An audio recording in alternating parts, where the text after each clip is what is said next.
Which is what if Kakashi refused to nominate Team 7 for the Chunin exams. Part 1. And if you enjoy this fanfic then please press the like button and subscribe to my channel for more fanfic like this. And now let's start the fanfic. The Chunin exams, Kakashi's hesitance. 2 weeks after the wave mission and Kakashi was at his wit's end. He wanted to know what the hell had happened to his team. Where was the excellent teamwork that led them to defeat such strong opponents? Where was the concern for each other? Where was the determination? It was as though returning to Konoha had brought back their bad habits threefold. Sakura was even more determined to get Sasuke to notice her. Kakashi had thought she would finally get serious about becoming a ninja after having felt so useless in the land of waves, but no, one run-in with Ino and she had forgotten all about that. She also seemed even more determined to bring down Naruto than ever before. Speaking of Naruto, the kid had actually started to quiet down a little a ways into their walk back. Oh sure he still talked, Kakashi didn't think a gag could muffle him, but he wasn't as loud or annoying. As soon as they walked in those gates though an errant remark from a passerby had sent Naruto into a shouting frenzy. Kakashi just didn't know what to do about Naruto. He had more potential than anyone he had seen before, and more determination, but he was always undermining his own talents by his actions. Not to mention that the fighting with Sasuke had gotten even worse, if that was possible. And Sasuke, here Kakashi had to refrain from banging his head into the memorial stone he was currently kneeling in front of. Sasuke had become even more withdrawn. It might not seem that way to the casual observer but Kakashi could see it. If Kakashi couldn't get Sasuke to open up and let go of his revenge, well Kakashi feared that Sasuke would do something drastic and that wouldn't bode well for anyone. At that moment Kakashi actually wondered in Sasuke awakening his bloodline wasn't more of a curse than a blessing. Eternal rival, I found you. The sudden loud scream jarred Kakashi from his thoughts and nearly caused him to jump, nearly. Only years of training prevented it. How a 6-foot-tall green spandex-wearing overly loud crazy could sneak up on him would forever be a mystery, no matter how many times it happened. Ah, did you say something? Kakashi said as he stood, flipping open one of his treasured Ika Ika Paradise books. How unbearably hip of you, rival. Maeda Guy cried pointing a finger at the relaxed-looking Chunin. That does not matter. I have simply come to tell you that no matter how bright the flames of youth might shine in your students those flames of my students shall always be brighter. My students will prevail over yours in the Chunin exam or I shall do 100 laps around Konoha's walls on my hands. He finished off his exuberant, and loud, speech with a thumbs up and a scarily bright student. Oh, is it time for the Chunin exams already? I'd forgotten. Kakashi lazily flipped a page, not taking his eye off the book. I will not be fooled by that hip attitude, rival. Suddenly Guy seemed to realize the time. Ah, I am late. No, I don't wish to become unyouthful as my rival. He then ran off, kicking up a dust trail behind him. Kakashi sighed as he lowered his book. He had not seen a word after Guy had mentioned the Chunin exams. The truth was he had forgotten about that. Damn, if he had to be perfectly honest, he didn't think his students were ready. Strength-wise he thought they would be okay. After all Naruto had the Kyuubi and Sasuke had his pride, which while it might not keep him happy it would force him to become strong. Sakura he figured would drag through on the coattails of the others. But they just didn't have the proper attitude. Besides, he didn't want his students to drag themselves to the finish line by the skin of their teeth. He wanted them to blow everyone else out of the water. With another sigh Kakashi put his book away and turned to the Hokage's tower. He had to tell the Hokage that his team wouldn't be participating in the exams, and request a mission to last at least until the beginnings of the exam. Preferably one far from Konoha. Where is Kakashi? The Hokage asked, only mildly perturbed as he had grown accustomed to the Junin's habitually tardiness. No one in the room answered him. He supposed that was to be expected.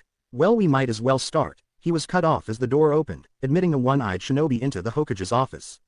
Sorry I'm late. Although honestly he had only found out about the meeting once he'd arrived, those messenger Chunin were getting rusty. I left my refrigerator on and had to go back to turn it off. Nobody commented on the outrageousness of this excuse because, really, what would they say? That's all right. Let's get down to business though. He turned to address the others in the room as well. Kurenai, Asuma, Kakashi, do any of you believe your genin team ready to participate in the Chunin selection exams? I, Yuichi Kurine, Junin Sensei of Squad 8 nominate my team of Inuzuka Kiba, Aburame Shino, and Hyuga Hinata to take the Chunin exams. She had stepped forward as she had begun to talk and now stepped back as she finished. I, Sarutobi Asuma, Junin Sensei of Squad 10 nominate my team to take the exams. He hadn't even bothered to take the cigarette out of his mouth. There was a small lull as everyone waited for Kakashi to speak. Finally the Sandaime got tired of the silence and asked, and you Kakashi? What of your team? Kakashi stopped and really thought about what he was going to do. He never thought either Kurenai or Asuma would nominate their teams. In fact, he had banked on it for explaining his decision to his team. Now though, what if they hated him? What if they thought he was with them back? Well, he was kinda holding them back, but he had a damn good reason. In the end, he had to think about what would be best for his team, so taking a deep breath he continued on.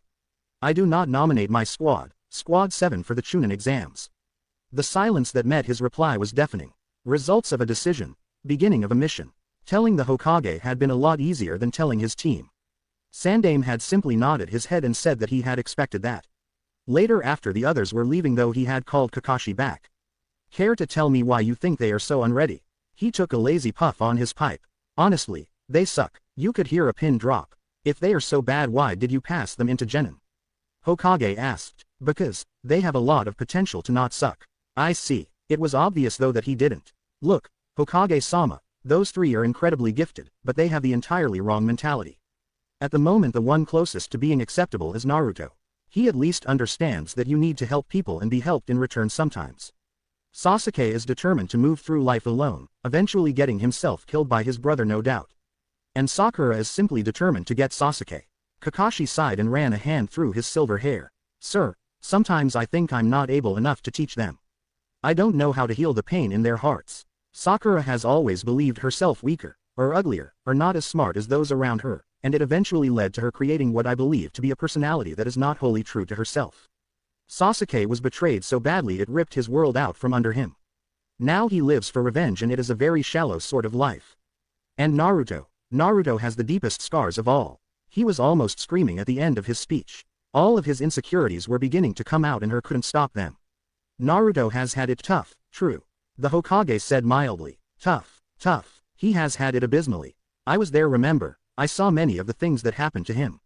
Hell, I stopped many of the assassination attempts. I was there, damn it.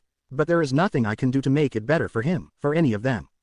Kakashi, have you ever thought that maybe it isn't your job to make it better?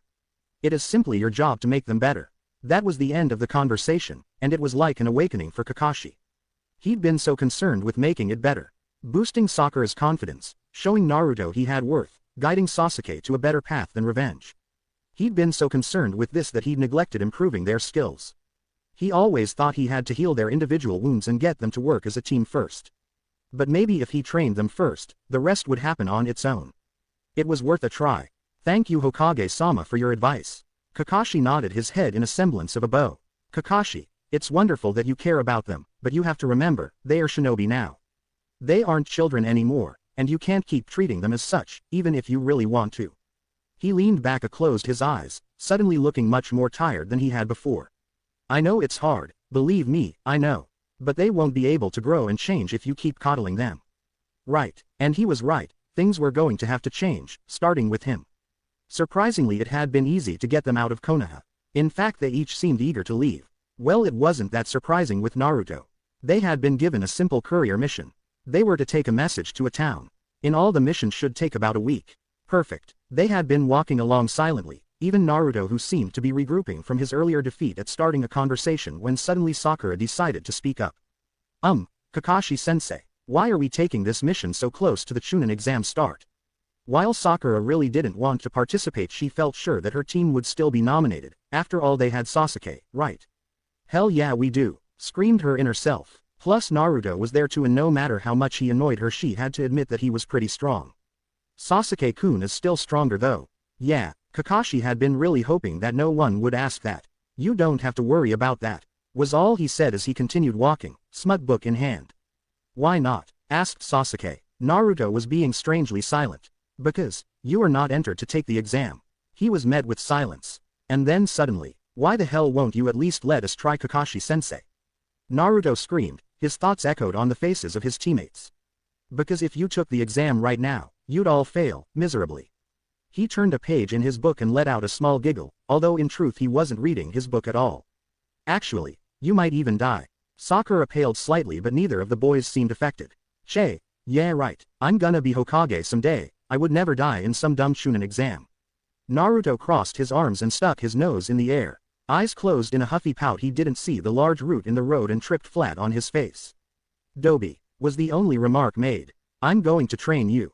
I'm going to train you hard. This will be the most intense training of your lives, and when you're through with it and you enter the Chunin exams you'll blow the rest away. Kakashi said, but why don't you think we're ready now? Naruto whined from his position on the ground. You don't have the attitudes to become Chunin. I won't tell you what exactly is off about each of your personalities, that's something you have to figure out for yourself, but I will do this much, I will always be ready to help you should you ask for it. Why won't you tell us? Sakura asked. If I told you, it would have no meaning. There are some things we have to learn on our own, through experience. Now, to how I'll be training you. They all perked up at this. Kakashi had done very little training with them so far, they all knew it, and they all resented it a bit too. Sakura, your chakra control is amazing. In fact it's better than mine. Sakura beamed until she heard Sasuke scoff behind her. I think the best choices for you would be Genjutsu and Medic Jutsu. We will also work on your Taijutsu as it is sorely lacking. Ninjutsu we'll leave alone for the time being. Now I don't actually know much Medic Jutsu but I'm sure we can find you some scrolls and someone at the hospital should be willing to tutor you. We will have to work hard on your chakra capacity though. Now, Sasuke, the Sharingan is best suited for Taijutsu and Genjutsu specialists. Since we have Sakura to be our Genjutsu specialist you'll be focusing on Taijutsu. I also want to teach you some close combat ninjutsu. We will also be working on your chakra control and capacity. Naruto, you have some of the most massive chakra reserves I've ever heard of and your stamina is amazing. You obviously do well with very chakra demanding jutsu, like the Cage Bunshin. I'm going to teach you blitz tactics. You'll be hitting the enemy from near and far with heavy blows. We are going to be working massively on your chakra control, as currently, yours sucks. I'm also going to teach you a taijutsu style that focuses on heavily damaging the enemy. Unfortunately this style leaves you open a lot for counterattacks but that shouldn't be a problem for you. We will also be working on ninjutsu that can hit from far away. They'll be some of my most draining techniques so you'll have to prepare yourself for probably chakra exhaustion. Aside from that you will all be learning tactics, basic weapons, and stealth. Suddenly Naruto interrupted. I already know stealth. I learned that ages ago. Naruto cried. Yeah right you baka. You call loud, obnoxious and orange stealthy. Sakura commented. Yeah seriously, who's he think he's kidding? Inner Sakura was giving him a thumbs down. Suddenly Naruto disappeared into the forest. It was as though he was there 1 minute and gone the next. Sakura couldn't even detect his chakra. What just happened? Ah, I forgot. Kakashi smiled under his mask. Naruto used to be able to give the Anbu quite a workout trying to find him sometimes. Naruto is actually quite adept at not being found if he doesn't want to be. In fact sometimes even the Hokage has trouble locating him. Where did he learn that? Sakura gasped. Sasuke grunted his agreement with a look of annoyance. I don't know. We'd always assumed he taught it to himself. You have to remember that Naruto was always doing pranks. His pranks wouldn't have worked if he hadn't been stealthy. Kakashi was scanning the forest with his eyes and his chakra, unsurprised when he couldn't really detect Naruto with either. He knew if he looked hard enough he could find Naruto, but he really didn't feel like it. Naruto would come out soon enough. Who's we? Sasuke snapped. Me, the other Anbu, Iruka, and the Hokage. Suddenly Kakashi detected a rise in chakra levels above him and he looked up. Ah, there you are Naruto. Naruto dropped down from the leafy canopy. Geez, you didn't even come looking for me, how boring. Naruto pouted. I figured I wouldn't be able to find you without putting a lot of effort into it, so why bother? Kakashi smiled at him. You came out anyways. Naruto just pouted more and crossed his arms over his chest. Dobi, who taught you stealth? Sasuke ground out between clenched teeth. He couldn't believe there was an aspect of being a shinobi that Naruto knew and he didn't. No one really. I mean I used to watch the Anbu a lot, and the Hokage when he would sneak off from paperwork to eat ramen with me. I just kinda made it into a game, right? See how many people you can sneak by. Someone catches you, you lose. I was really bad at it at first and used to get yelled at for being sneaky, but after a while I kinda got the hang of it. Naruto grinned widely and ducked a hand behind his head, happy he could finally impress them with something. The Hokage sneaks away from his work. Sakura asked. She knew she should probably be asking about something else but she didn't know where to even begin and this had just popped out. Oh yeah, he does it all the time. Sometimes he'll be sitting there looking like he's working but he's really not. Sometimes he even sleeps. He can sleep with his eyes open you know. Naruto waved his hand around like it was unimportant. Like he didn't know some of the most potentially damaging secrets of the most powerful man in their village. In fact when I was little he would sometimes use a Cage Bunshin so he could go play with me. Neither Sasuke nor Sakura knew how to react to the fact that Naruto used to play with the Hokage. As fascinating as this is, we need to continue walking.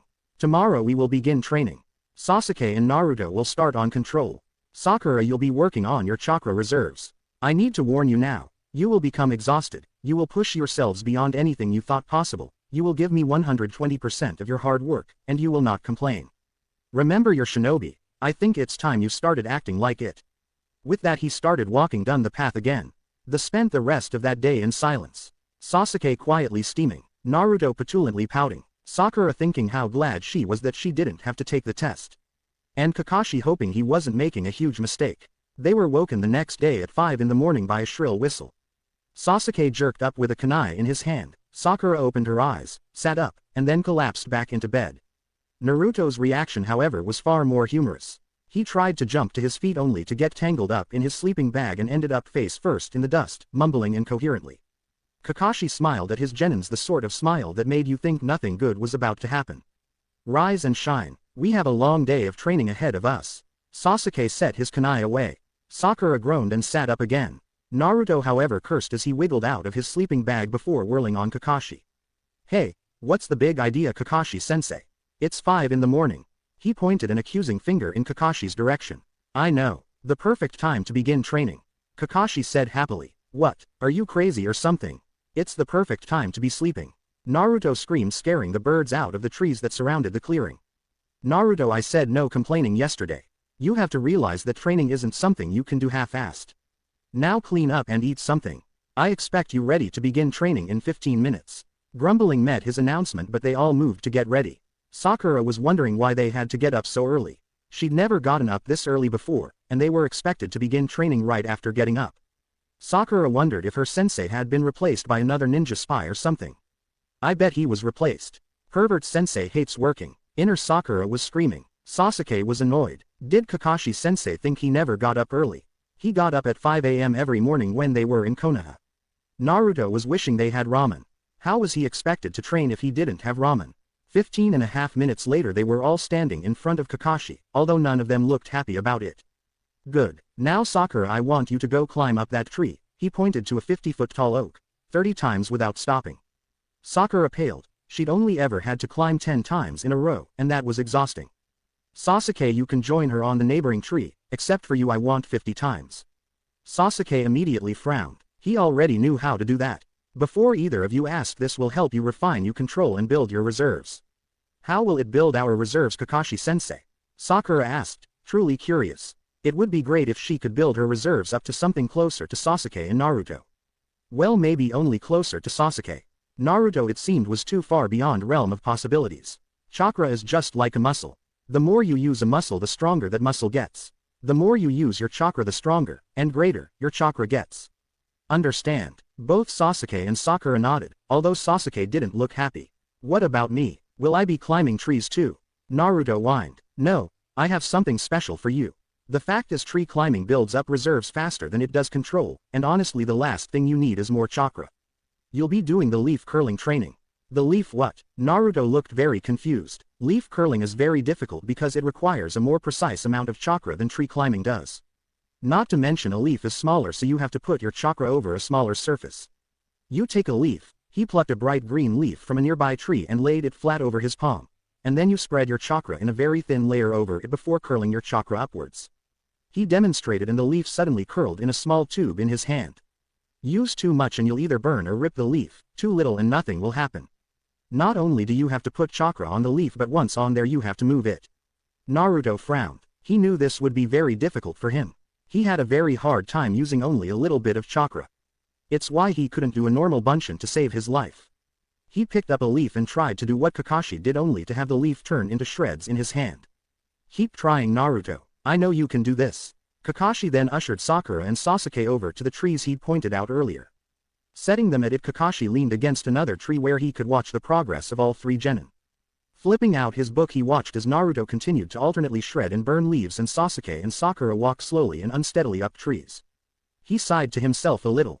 This was going to be a very long week. Return to Konoha. Asking of favors. Naruto had quickly gained a new hate for small green leaves. After 9 days he still could not get the damn things to curl. Sure, he could now get his chakra to coat the leaf without causing the leaf to self-destruct, but that wasn't the point.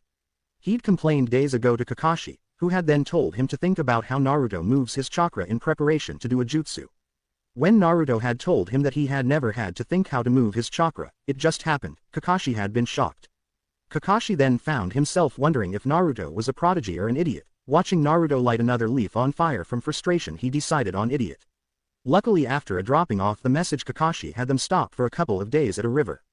Kakashi figured Naruto needed a break and the other two were ready as well to learn water walking. Sakura only fell in once. Sasuke 7 times. Naruto however fell in more times than Kakashi cared to count.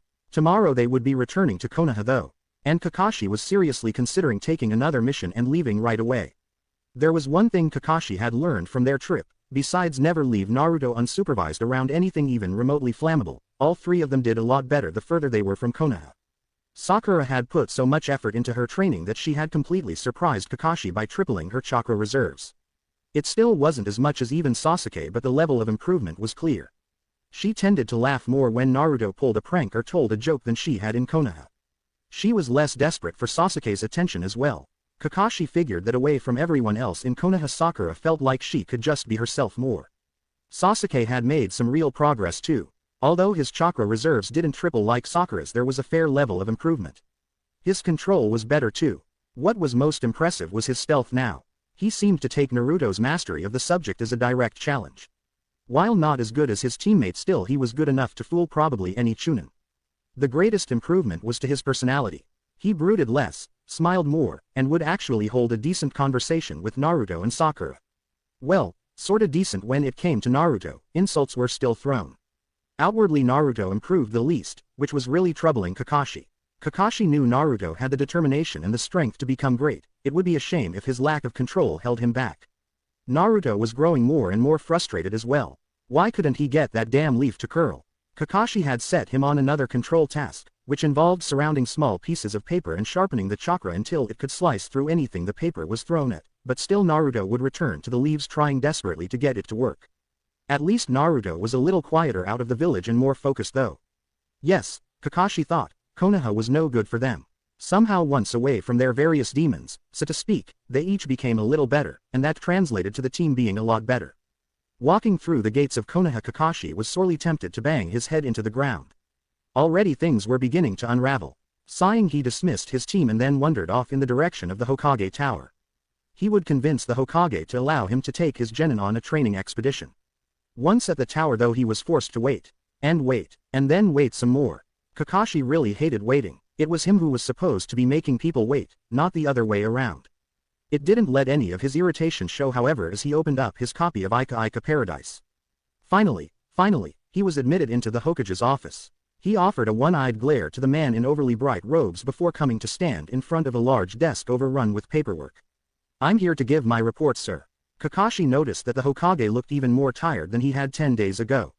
In fact, he looked exhausted. "Right, you were gone a little longer than expected. I'd expected you back 3 days ago." He sighed as he shuffled papers around, looking for the file on the delivery mission so he could mark it as successfully completed. "Sorry sir, we were attacked by a swarm of rabbits." "Rabbits, Kakashi, honestly." He sighed again, louder this time, as he pulled the correct file expertly from the bottom of a tall stack, not disturbing the other files in the least. "I can't put that in the file. Why were you really late?" "I decided to delay our return so that I could train them some, away from the village." Kakashi put a small amount of emphasis on the last part. I see, and what kind of training do they have to do out there that they can't do here in Konoha?" The Hokage took a deep puff on his pipe before he realized that it was unlit. Frowning, he fiddled with lighting it while Kakashi gave his answer. "Fewer distractions out there." "Ah, well, tell me, what did they learn while they were not being distracted?" "Sakura has improved greatly. Her control is a bit better. Her reserves have increased exponentially, although she still hasn't caught up to Sasuke, and she's getting better at concealing herself. Sasuke has gained a decent measure of control, increased his reserves a bit, and he has improved greatly when it comes to stealth. Naruto, however," he frowned slightly thinking of Naruto's chakra control problems. "What about Naruto?" the Hokage asked when it seemed Kakashi wasn't going to continue. "Naruto is having trouble. I didn't bother to work on his reserves or stealth, as he honestly doesn't need it, and instead focused on control. He's getting better at pushing a precise amount of chakra out of his body, but he can't seem to move it once it's there. I gave him the leaf curling exercise. Let me guess, he can't get the leaf to curl." No sir, I gave him the paper knife exercise instead when I felt he couldn't learn anything more from the other one. He still has not given up though. And he won't. Naruto will try until he can do it, he will never give up. That's what makes him a great ninja. Of course Hokage-sama. Kakashi nodded his head. I would like to request leave so that I can take my team outside the village for training for a month. I'm afraid I can't do that. Kakashi was a little surprised, he had expected the Hokage to agree right away. Bad things are happening Kakashi, and I need every shinobi I can spare here in Konoha. We had spies get into the village using the Chunin exams as a cover. What village? Kakashi stood straight backed, this was a serious problem. Originally, ours. The Hokage seemed to age 10 years in front of Kakashi's eyes, Orochimaru is back. We don't know what he wants, but it can't be anything good. He came in with 2 others disguised as grass nin. I figure he's going to use the confusion of the Chunin exams to launch an attack on Konoha. You see why I need you to stay here. Of course, I'll just have to give them more training, that way they won't have time to get distracted. He smiled. This was going to be the training from hell. The first thing Kakashi had to do was find Sakura some tutors. If they were going to be here in Konoha after all, he might as well make sure one of them would benefit from it. The medic training had been easy. He'd simply gone to the hospital and intimidated some Chunin med nin into letting Sakura come every morning and learn from her. Piece of cake. Genjutsu was harder. At first Kakashi had planned to train her in it himself, and then he realized all he knew were high-level genjutsu that he'd copied from others. That wouldn't work. Unfortunately, as genjutsu required a great deal of chakra control and study to be effective, not many knew enough about it to be a good teacher, except one. Uchiha Kurenai. Unfortunately, Kurenai hated him. Tracking her down wasn't too hard. He found her next to a depressed-looking Anko in a dango shop. Anko-chan, don't worry, she was saying. The leaf shinobi are the best in the field. He won't get away again. Exactly, he was a leaf shinobi and he was one of the best leaf shinobi. Anko made a broad gesture with the stick of dango in her hand. Yes, but he was never the best. Kurenai replied as she took a small sip of her tea. Excuse me, sorry to interrupt. Both women whirled to face him. He saw that Anko had reached for a weapon. The 2 women had been too wrapped up in their discussion to notice him coming up behind them. Kakashi-san, what are you doing here? Kurenai had composed herself first. Ah, well, I need a favor. The silver-haired man replied, scratching the side of his face sheepishly. Suspicious eyes narrowed at him. What kind of favor, Kakashi? Hey, well, you know my student, Haruno Sakura. At her nod he continued. I think she would be perfect for learning genjutsu. Yes, when I was reviewing the genin candidates I'd suggested that she be on my team. The Hokage apparently thought differently. She didn't sound bitter about it at all. Kakashi knew that she had grown close with her own team over the short amount of time they had been together. Apparently, Kakashi knew only the tradition of putting the best, Sakura and Sasuke, with the worst, Naruto, was what had gotten Sakura put under him. Otherwise she probably would have been trained by Kurenai. I don't have the ability however to train her in beginning genjutsu. So you want me to do it? Yes, I have my own students I need to train. What makes you think I have the time to do this? Kurenai asked him. Hinata and Kiba are in the hospital, recovering from the Chunin exams. Kiba's broken leg will take at least 6 weeks to heal, and the poison that damaged Hinata's lungs prevent her from doing any training for the next 3 to 4 weeks. Shino may have made it to the finals, but I'm sure he's training with his family. As Chunin instructors aren't allowed to take mission while their students are taking the exam, you have free time. Why do you know all that? She thought she detected a tone of superiority in his voice when he was talking about what happened to her students, and it didn't make her happy. Obtaining the proper knowledge beforehand is half the battle for a shinobi. Kakashi smirked at Kurenai. You could see it even through his mask. Alright, I'll help you out, Kakashi, but since it's a favor you have to do something for me. Red eyes gleamed predatorily at him, and Kakashi had to remind himself that it was for the good of his students. That's right, Kur-chan. Show him use won't be pushed around. Anko said drunkenly from her position beside Kurenai. It seemed she'd been using Kurenai's distraction with Kakashi to begin drinking, even if it wasn't even past 3 in the afternoon. What do you want? Kakashi ignored the drunken Anko. Ha ha ha, it was probably the scariest thing Kakashi had ever heard. He shivered a little in fright. For 1 month, the length of time I'll be training your student, you can't read those perverted little books around me or any of the other women in the village. If I catch you reading it around any female, I get to take it, for a week. Kakashi almost said no. He almost just got up and left saying forget it. But the little bit of pride he actually had in his students prevented him from doing so. Thus, with the distinct feeling that he was making a deal with the devil, he nodded his head, telling himself it was lucky she didn't take the books from him completely. She would have though if she thought she could.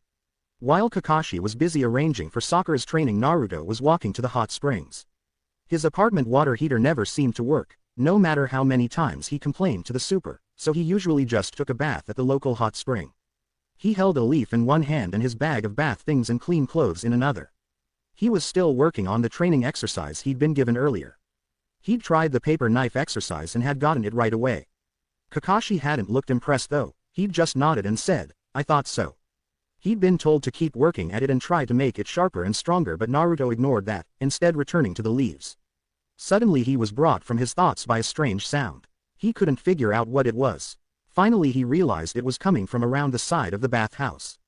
Walking around the wall of the building he was met with a strange sight.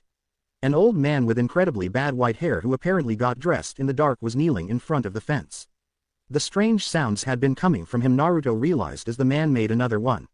"What are you doing?" Naruto was truly curious. "What does it look like I'm doing?" "I'm researching." The old man didn't turn his face from its position in front of the fence. "Research?" Naruto looked from the fence to the old man and back. "But that's the girls, you're nothing but a pervert," he shouted, pointing a finger at the man. Suddenly a large hand was over his mouth and a harsh shish was being hissed in his ear. The old man had moved to being behind Naruto faster than he could follow. "Shut it, brat, you want to get me caught." The white-haired man moved his hand away slowly, in case Naruto began to yell again. He was caught off guard however when Naruto turned around and began bouncing on the balls of his feet. Hey, you're really fast. How'd you get that fast? Can you teach me to be that fast? Hey, are you a ninja?" The questions were fired in rapid succession. "Ha, I'm not just a ninja kid. Here the old formed an odd little pose with one arm pointing up and outwards and the other place on his hip. He rose one leg up onto a stump. "I am the greatest ninja to have ever ninja-ed. I am the legendary Jiraiya-sama. The great Toad Sanin." He was yelling even louder than Naruto had been before, and suddenly a small bucket was thrown over the fence and hit him right in the head. "We don't care who. Just shut up already," a female voice carried over the fence. "Hey," Jiraiya sighed, resigned to having to leave now that his cover had been blown. Jiraiya was starting to get annoyed. He'd left the hot springs and had started off towards an area in the forest he knew girls liked to swim at. Unfortunately the blonde kid from before was following him. And he wasn't even being stealthy about it. Halfway to the new location Jiraiya whirled around the glare at the blonde. "Why the hell are you following me?" Jiraiya asked. "You're a great ninja, right?" Naruto replied, standing with one hand in his pocket and the other still holding his bath stuff. "I told you already, brat, I am the great." Yeah, you already screamed that." He took the hand out of his pocket and waved it lazily in front of his face. "Well, since you're so great and all, you can help me." "Why would I want to help you with anything?" Jiraiya sneered. "Hey, you should be glad I'm asking you for help. I'm going to be the next Hokage after all. I've already trained a Hokage, you idiot. I was the sensei of the Yondaime. You trained the fourth." Jiraiya sighed. This kid was stupider than he originally thought. "That's what I said, isn't it?" Jiraiya rolled his eyes at the kid. "Well, I'm going to be even greater than the Yondaime was," the kid said, jabbing his finger at Jiraiya. "Yeah right, kid, what makes you think that you can become greater than the greatest shinobi to have ever lived?" Jiraiya laughed out loud. "Don't laugh, I'll show you. I'm going to be the best ever, or my name isn't Uzumaki Naruto." Jiraiya suddenly fell silent. "Did you say Uzumaki? A month? Tough days for everyone." Sakura was pretty sure she was going to die. It hadn't been so bad at first. Sure, she had to get up early to go to the hospital at 7 to have basic human anatomy drilled into her head.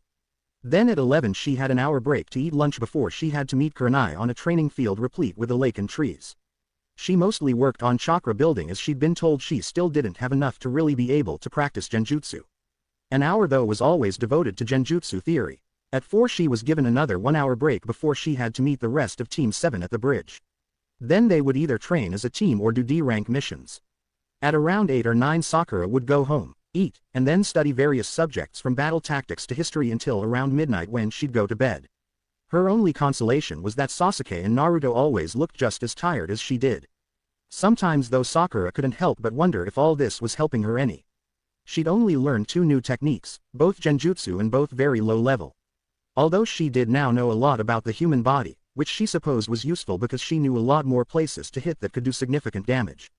But she still felt as though she were light years behind the others. It made her think back to the first day she'd gone to train with Kurenai. Flashback, "'Cause I can. Why do you want to learn genjutsu?" Kurenai had said the moment Sakura had come within hearing range. Sakura had been taken aback. She hadn't had to answer such a question to the Chunin teaching her med jutsu. Because Kakashi-sensei said that. Wrong. Why do you want to learn genjutsu? If you're just learning it for someone else, then I'm not going to teach you. Kurenai crossed her arms over her chest and looked at Sakura expectantly. For a few minutes there was silence while Sakura tried to think on an answer. Kurenai sighed and turned to leave. Think about it tonight and give me an answer tomorrow. Wait, Sakura called out to the retreating woman. When Kurenai looked back at her, she continued. I don't want to feel useless anymore. Back in the wave I couldn't do anything. Sasuke almost died and Naruto went berserk or something and I couldn't do anything. I was just standing around looking like an idiot. I hate that. I really hate that. I thought in the beginning that I was better than Naruto and I thought that I could keep up with Sasuke, but they've gotten so far ahead of me, and I don't know what to do. Sakura was almost crying now, and she couldn't stop talking. It was as though a dam had opened up inside her and all of her insecurities were coming out. I'm not like Ino or Hinata. I don't have family jutsu or a bloodline to fall back on. I'm the first ninja in my family. I want to prove that you don't have to come from a long lineage of ninjas to be a good one. I want to prove that I deserve to be on Team 7. Sakura breathed heavily by the end of her speech. Well then, if you really want to accomplish all that, don't you think we should get started? Kurenai smiled at her. Yes, right away Kurenai-sensei. Thinking back on that day reminded Sakura that she had to keep working hard. She wouldn't get stronger feeling sorry for herself. While Sakura was only pretty sure she was going to die, Naruto knew that Jiraiya would somehow be the death of him. That first day at the hot springs had ended with Jiraiya suddenly taking off for parts unknown. Naruto had been depressed, thinking that Jiraiya had recognized him as the container for the Kyuubi. This was true, and that he had run out of disgust, not true. So he had pushed the matter to the back of his head and continued on with his day. The next morning, however, he'd been dragged from his bed by the white-haired man. Hey, what the hell do you think you're doing, you old pervert? Naruto screamed after gaining his bearings. Waking you up, what does it look like? Jiraiya picked Naruto up by the neck of his pajamas and carried him towards the kitchen. What? Why? What are you doing in my house? Naruto flailed around trying to get free of Jiraiya's hold. Jiraiya proceeded to drop him onto the linoleum floor of the kitchen. I told you, I'm here to wake you up. If you want to train, you have to do it bright and early. Jiraiya started to poke around in Naruto's refrigerator, pushing aside slightly spoiled milk and a container of something that might have once been salad but was now some sort of hostile creature. Don't you have any food in here that won't attack as you try to eat it? Wait, you're going to train me? Naruto started to feel hope rise in his chest. That's what I said. What are you, slow or something? Jiraiya closed the refrigerator and started looking through Naruto's cabinets, finding an abundance of instant ramen but not much else. Geez, is this crap all you eat? He said, taking out one of the packets and looking at it with an exasperated expression. Hey, ramen isn't crap. Ramen is the food of the gods. He dashed forward and snatched the package out of Jiraiya's hand with an almost comical speed. Don't worry, I won't let the bad man hurt you. He spoke to it soothingly. Whatever, brat, you need to eat different food if you don't want to have a heart attack at age 30. Jiraiya sneered at the food in Naruto's hand. Yeah right, ramen never killed anybody. Jiraiya felt his eyes roll so far back into his head he probably looked like he was having a seizure. Waving his hand around he mumbled another, whatever, before moving to look around the rest of Naruto's apartment. Naruto meanwhile started the water to boil for his ramen, which was soon to become his breakfast. He watched as Jiraiya prowled around his apartment. What are you doing? Naruto asked as he started to add the dry noodles to the water. I'm doing a jig. What does it look like I'm doing? I'm looking around. Jiraiya said as he opened up a scroll Naruto had lying around. He was surprised to find it was a scroll detailing how to mask your scent when hiding from other ninjas. He also saw notes written in a messy scrawl notating what worked and what didn't and how to improve certain tactics. What are you looking for? Naruto stirred the noodles so they wouldn't stick to the bottom of his blackened pot. Nothing, just looking. He picked up Naruto's discarded kunai set. He was happy to find that they were well cared for and sharp. He was expecting it after seeing the state of his furniture. Well, don't mess anything up, and don't move anything. Naruto waved the wooden spoon in his hand in a threatening manner. Jiraiya looked around at the disorder in the apartment and couldn't believe the blonde cared if he messed anything up. This place is a mess anyway. I know where everything is. Naruto took the pot off the stove before turning it off. He dumped the flavoring packet into the noodles before stirring vigorously to mix it well.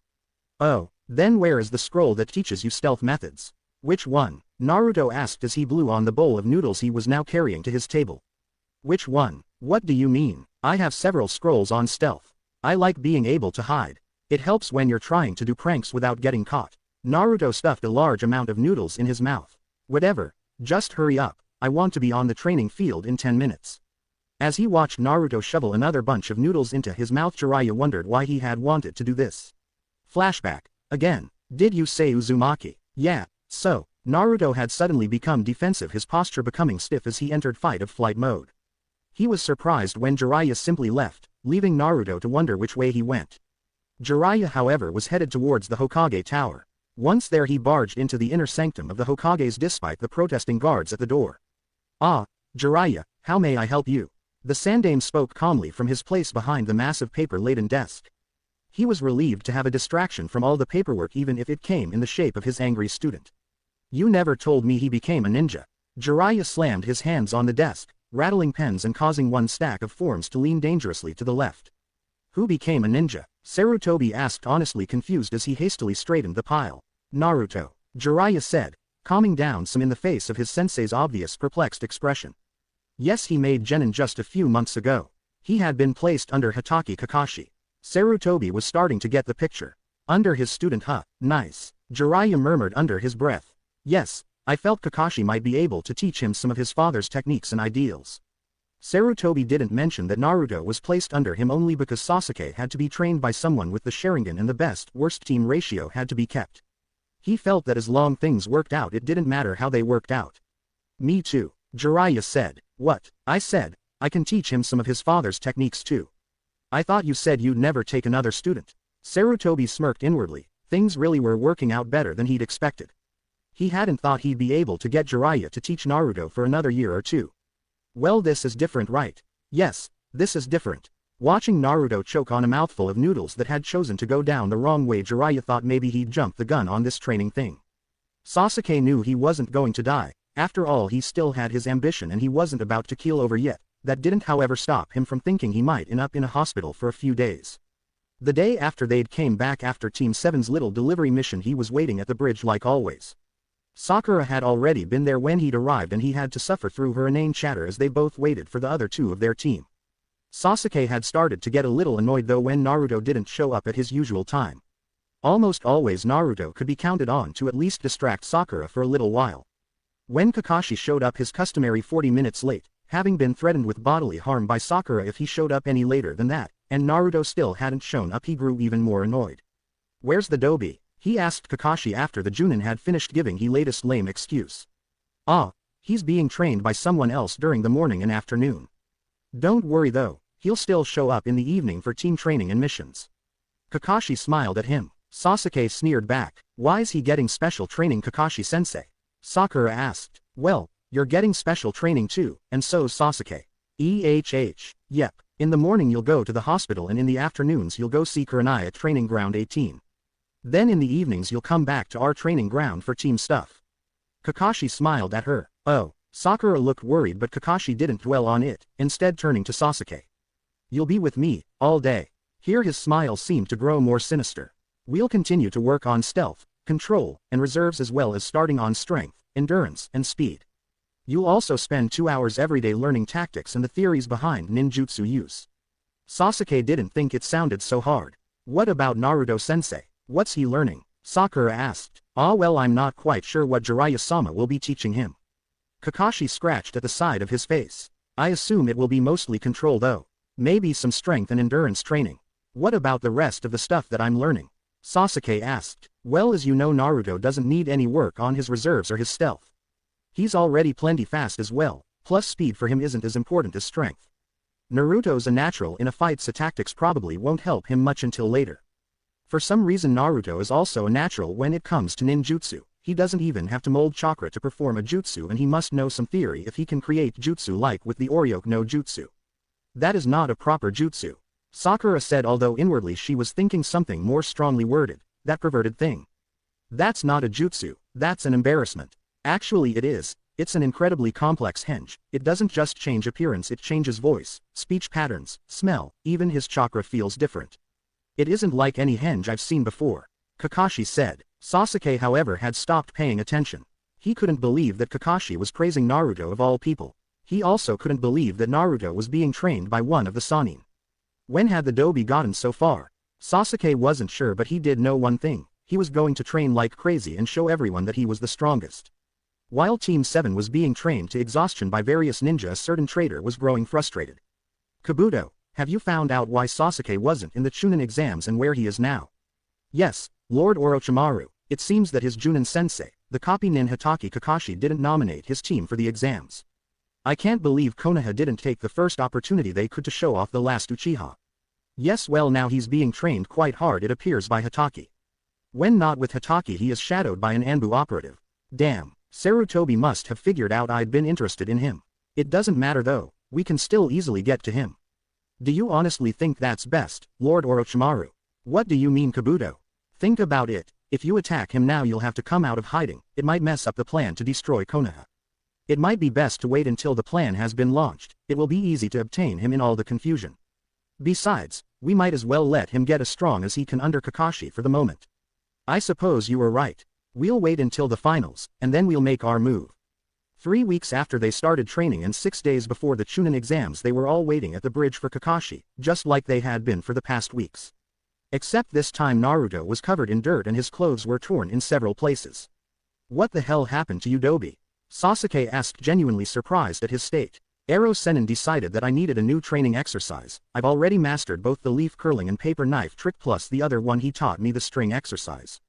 Now I have to form a stationary." Naruto had no idea what this was, but Jiraiya had said it, so he copied him. "Ball of chakra in one hand while I spar against Jiraiya with my other hand and legs." Naruto looked down at his slashed sleeve.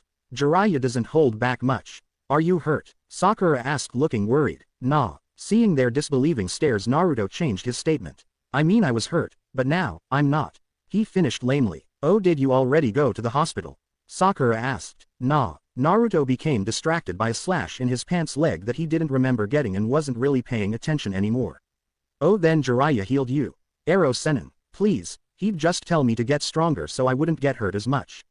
"Oh, then, who healed you?" Sakura was confused. Suddenly Naruto felt like panicking. Before he was forced to make up a horrible lie, Kakashi poofed into existence with a white cloud of smoke. "Yo," Kakashi said, not noticing the serious and slightly relieved from Naruto atmosphere. "You're late," Sakura screamed, sufficiently distracted from Naruto. "Heh, you see, I had to help a little girl find her way home." Kakashi smiled. "That was a good one." "Liar. Plus that's slightly creepy," Sakura said. "Hey, right." Kakashi scratched the back of his head.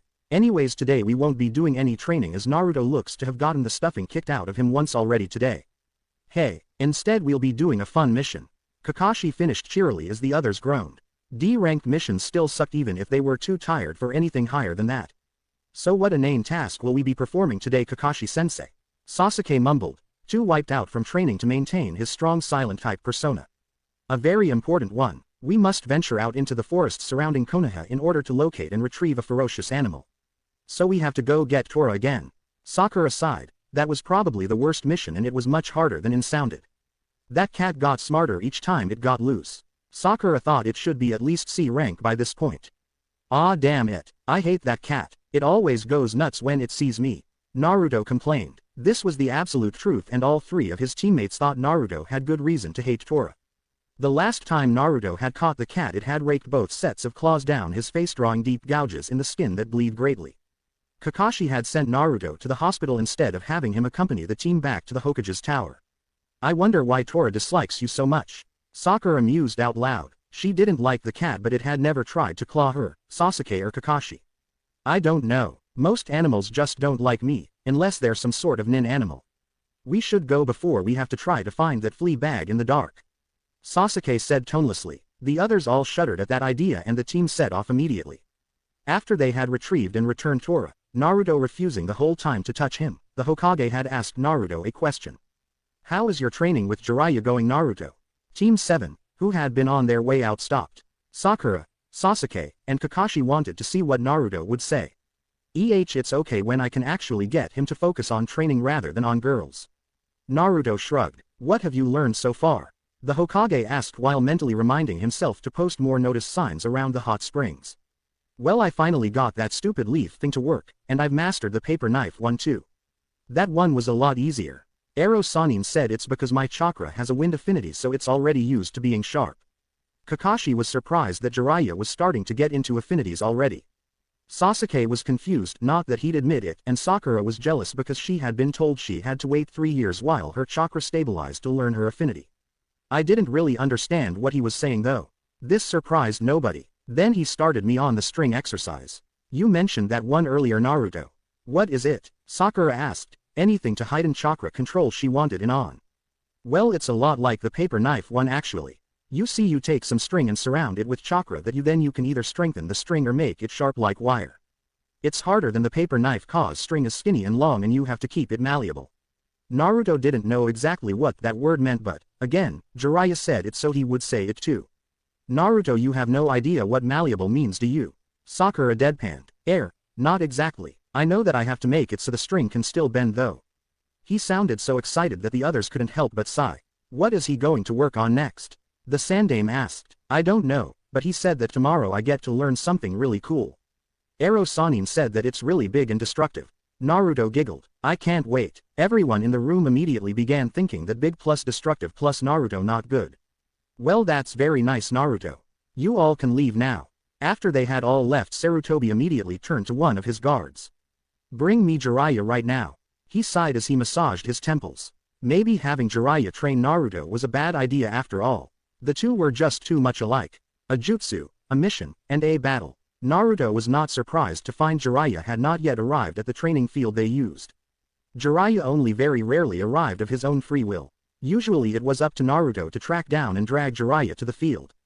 Jiraiya claimed it was all part of his training, but Naruto didn't believe that for a minute. Naruto soon found Jiraiya hiding in some bushes beside a river. In the river several young girls were swimming around and splashing each other. Naruto felt his eyebrow twitch at the overwhelming pervertedness of his teacher.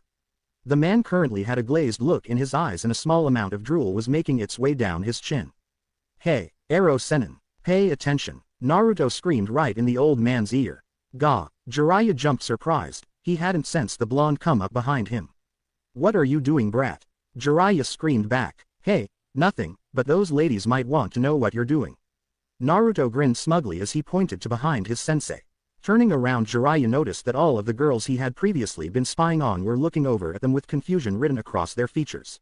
As he watched, however, he noticed the confusion slowly being replaced with anger as they realized just what he had been doing. Deciding that this was his cue to leave, Jiraiya grabbed Naruto around the middle and proceeded to run away with the laughing Naruto under his arm. Thanks a lot, you brat. You ruined my research. Jiraiya dropped Naruto into the dirt as they arrived at a vast plain with a deep canyon next to it. You can't call that research. That's just you being a pervert, Naruto said as he lifted himself from the dirt. You're too young. You just don't understand the finer things in life. Jiraiya shook his head as though it were all his fault that Naruto didn't understand. I don't think I want to understand. Naruto made a face as he spit out some dirt. Now what about that new jutsu you were going to teach me, huh? Humph, you don't deserve it, Jiraiya huffed, crossing his arms and turning his face from Naruto. Ah, come on, I've worked really hard on my chakra control. Naruto stamped his foot onto the ground. Fine, but if I teach you this you have to stop interrupting my research. Jiraiya said. Okay, Naruto cheered, pumping a fist into the air. He didn't for a moment intend to actually keep his promise, but what Jiraiya didn't know wouldn't hurt Naruto. Of course Jiraiya knew full well that his student wouldn't keep his word and thus was planning on some extreme training in the future. Sighing, Jiraiya quickly flipped through a series of hand seals before biting his thumb and slamming his hand onto the ground.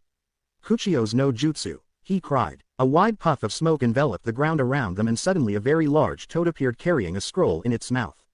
Wah! Naruto felt his mouth drop open and his eyes bug out. That is one big frog. It's not a frog, it's a toad, you idiot. Jiraiya sighed heavily and took the scroll from the toad before allowing it to disappear. Now I want you to sign this, it will make you able to summon toads like me. Why would I want to summon toads? They can't do much, right? Suddenly a fist came down on his head. Wrong. Jiraiya screamed at him while grinding his fist painfully into Naruto's head. Toads can do a lot in battle. In fact, the toad summon boss, Gamabunta, once went head-to-head with Kyuubi no Kitsune. Really? Naruto cried from about 3 yards away, having somehow managed to get away from Jiraiya's torture. Yep. Do you want to sign it yet? Jiraiya smirked. Yeah, hand it over, Ero Sanin. Naruto's head was forced back as the large scroll hit him in the face. I told you not to call me that. After having signed the scroll, and learning that the Yondaime had signed it as well, Naruto began to practice summoning toads. Unfortunately, it looked like he pretty much sucked at summoning toads. Arg. Why can I get anything bigger than 2 inches? He screamed after summoning yet another useless frog. Hey, at least they have legs. I thought for sure you wouldn't be able to summon anything without a tail at first. Jiraiya said from his spot in the bushes where he was spying on some women swimming in the river. You know you could try helping me for once, Ero Sennin. Naruto mumbled. Jiraiya developed a twitch under his right eye. You want help? Fine then, I guess we'll do this the easy way. He stood up and walked over towards Naruto. What? There was an oof. He got cut off as he was suddenly hefted over Jiraiya's shoulder. Jiraiya then proceeded to take off towards the plane they had been at earlier. Once there he quickly dropped Naruto next to the ravine. Now you want to do this the easy way, right? Jiraiya raised an eyebrow. Yeah. Naruto jumped up and pumped an arm in the air. Well then, I hope you're prepared for the consequences. Jiraiya then quickly shoved Naruto into the ravine. Good luck. Sakura was starting to get worried. She'd arrived at their customary meeting place early. She watched as the water carried leaves and various other debris under the bridge.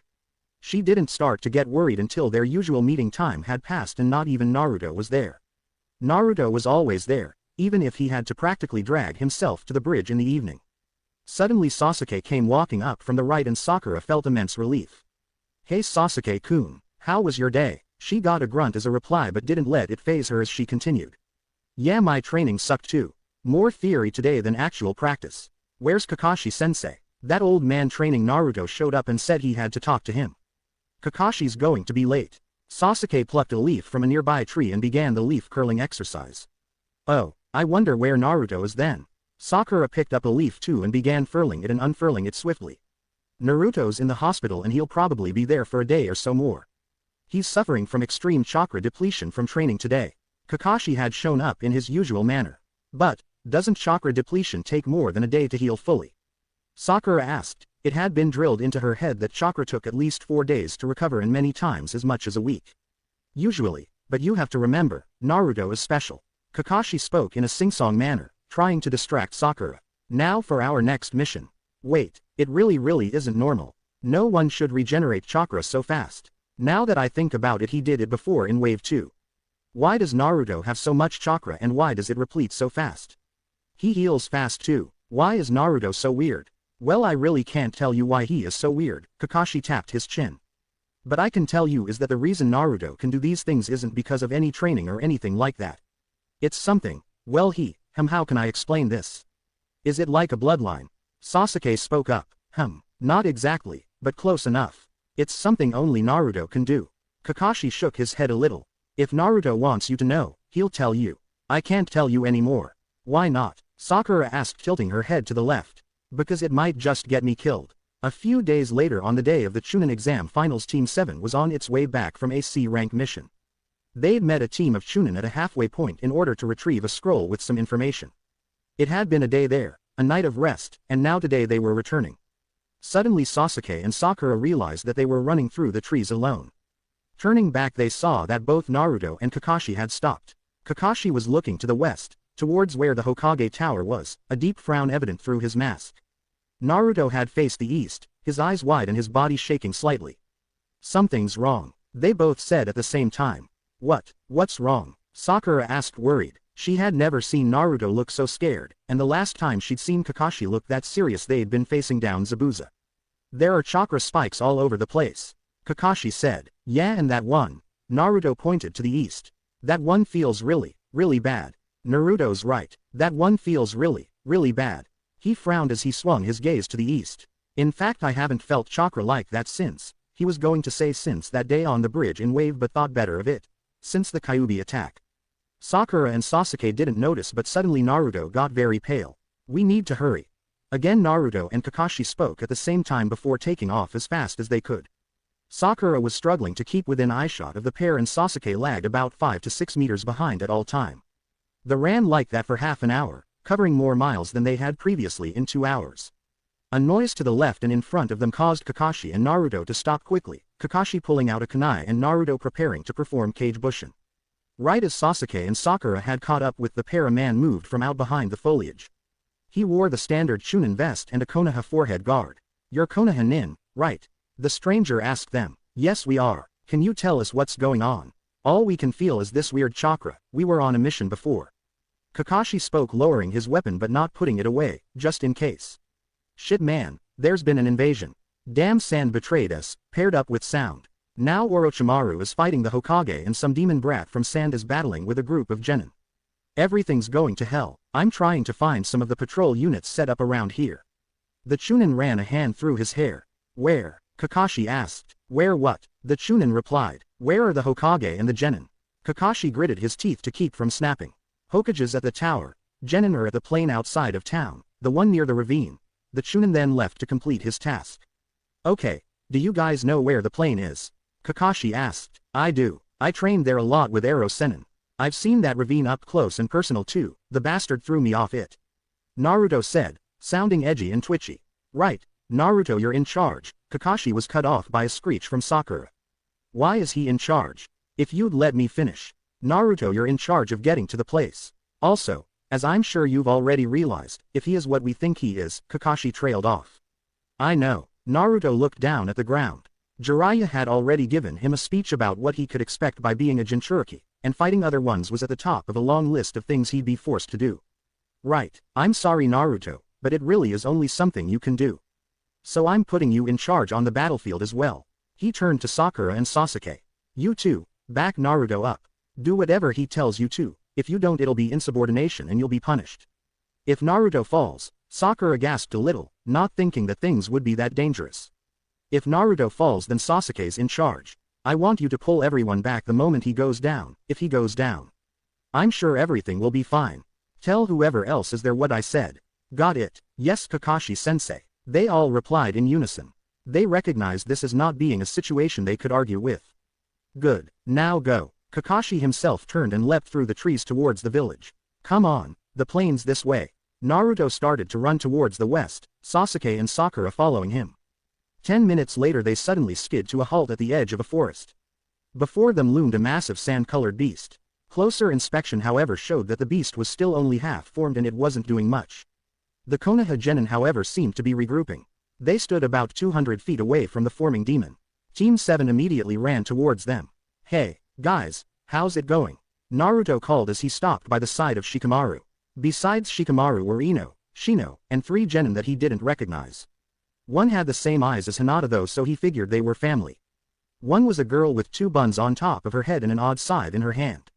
The last was a boy with an atrocious haircut. He was holding his right arm with his left, the right seeming to be broken. How do you think it's going Naruto? We're getting crushed by one guy. And now he's done some weird jutsu.